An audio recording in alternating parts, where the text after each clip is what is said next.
Hello everyone welcome back to my YouTube channel this is Satyabrata Virat. So आज video रे आमे देखिबा ओएसएससी एलटीआर जो बायोडाटा कम अटेस्टेशन फॉर्म रही सो सेटा किपरि आमे फिल अप करिवा तो सेटा आमे देखिबा। तो चलंतु आज वीडियो को आमे स्टार्ट करिवा। तो देखि पारथिबे एठी रही certificate verification of leave training reserve LTR teachers 2024। तो लिखाई फास्ट डेट ऑफ सीवी। तो आपनकर जेतेबेले सीवी माने आपनकर जो रहइबो सर्टिफिकेट वेरिफिकेशन डेट सेटा आपण पकेबे। आपनकर बोर्ड नंबर पकेबे और सेशन जोडा रहिछि सेटा पकेबे। नेक्स्ट रहउछि नेम ऑफ द पोस्ट एटा फिजिकल एजुकेशन टीचर मानक पय एटा रहिछि। देखि पारते एटा फिजिकल एजुकेशन टीचर मानक पय रहिछि। एटी आपण roll number लिखिबे।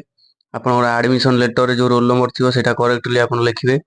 Name in block letter आपनकर नेम टाको ब्लॉक लेटर लिखिबे। जेंडर एठी रहिछि। डेट ऑफ बर्थ एठी लिखिबे और एज आज ऑन 1/1/2024 एठी डेट ऑफ बर्थ लिखिले तो आपण 12/6/1998 कि 1999 लिखिले एठी लिखिबे एज आज ऑन 1/1/2024। तो 1/1/2024 सुधा आपण केते वर्ष केते मास धरो 22 वर्ष 10 मास होउछि सो सेही भले एटा लिखिबे एठी। तापर नेक्स्ट टाइम देखिबा नेक्स्ट रहिछि हमरो परमानेंट एंड प्रेजेंट एड्रेस।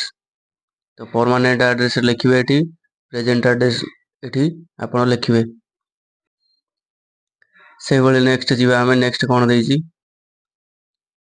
देखो तो एठी नेक्स्ट आपण हमर दे देइछि मोबाइल नंबर दे देइछि। मोबाइल नंबर एठी लिखिबे।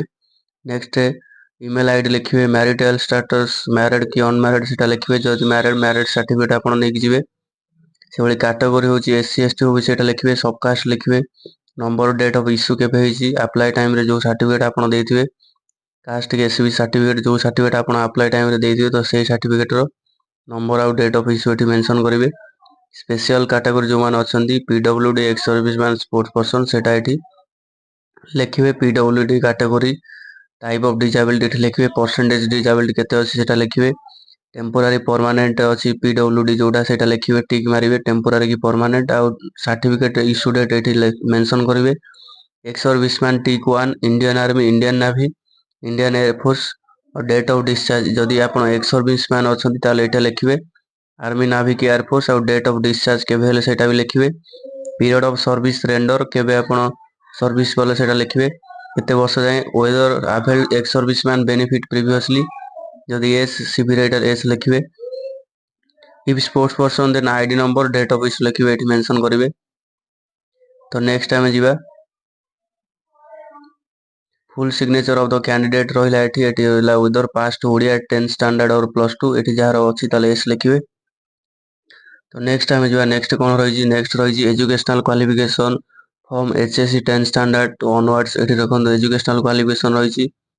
आपनकर एठी एजुकेशनल क्वालिफिकेशन कोन रहिछि 10th रो लिखिबे। Name of the board university BSC Odisha जाथिबो। Year of passing total mark secured केते रहिछि। Percentage of marks remark of office use एटा ऑफिस यूज पय रहिछि ऑफिस पर्पसेस पय एटा रहिछि से भले +2 इक्विवेलेंट मार्क एठी लिखिबे को बोर्ड के यूनिवर्सिटी रो से भले बैचलर डिग्री से भले सीपीडी बीपीडी की एमपीडी अछि क्वालिफिकेशन एटा मेंशन करिवे। नेक्स्ट एठी रहिछि ओएसटीटी रहिछि। तो ये क्वेश्चन बारंबार मते समस्त पचारछन तो ओएसटीटी रहिछि देखो एनसीटी रिकॉग्नाइजेशन एस की नो एठी मेंशन करिवे। नेक्स्ट रहिछि OSTT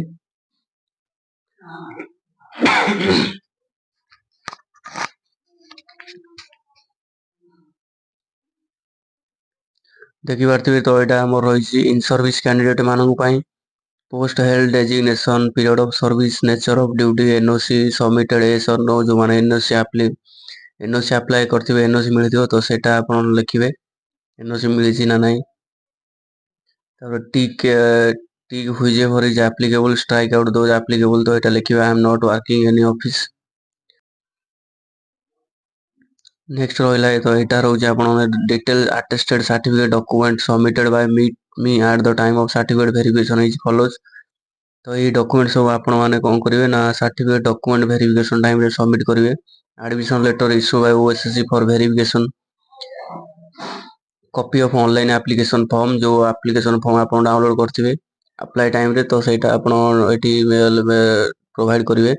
+2 certificate bachelor degree certificate PPD CPD कि MPD certificate proof of equivalency affiliation institution to recognize university training qualification outside Odisha posted pass certificate Odia pass certificate minimum HS level valid online caste certificate SC ST OBC declaration form candidate claiming the reservation age relaxation जो मानकर अछि declaration form से माने provide करिवे discharge book ID proof PPO ex service man पय रहिछि PWD online certificate रहिछि PW candidate मान पय स्पोर्ट्स आईडी रहिछि जोटा कि sports and youth service department द्वारा इश्यू हेतिबो no objection certificate from employer in case of candidate who are working in Odisha government central government PSU government university government autonomous bodies establish by government तो NOC आपको provide करिया पड़िबो जदि आपण A department सब job करछन्ती ए सब नेक्स्ट होइछि any ID proof issued by government authority number एटा लिखिबे डिक्लेरेशन रहिछि डिक्लेरेशन एटा फिल अप करके आपण माने प्रोवाइड करिवे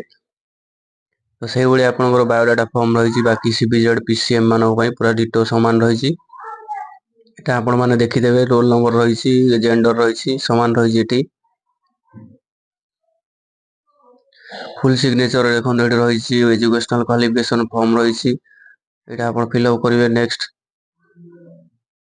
तो आपण माने बायोडाटा फॉर्म फिल अप करंतु आउट भलो से आ एटा नै कि जानतु तो जदि आपनकर किछि डाउट रहउछि बायोडाटा फॉर्म रिगार्डिंग तो आपण माने कमेंट बॉक्स रे कमेंट करंतु so thank you for watching this video see you in the next video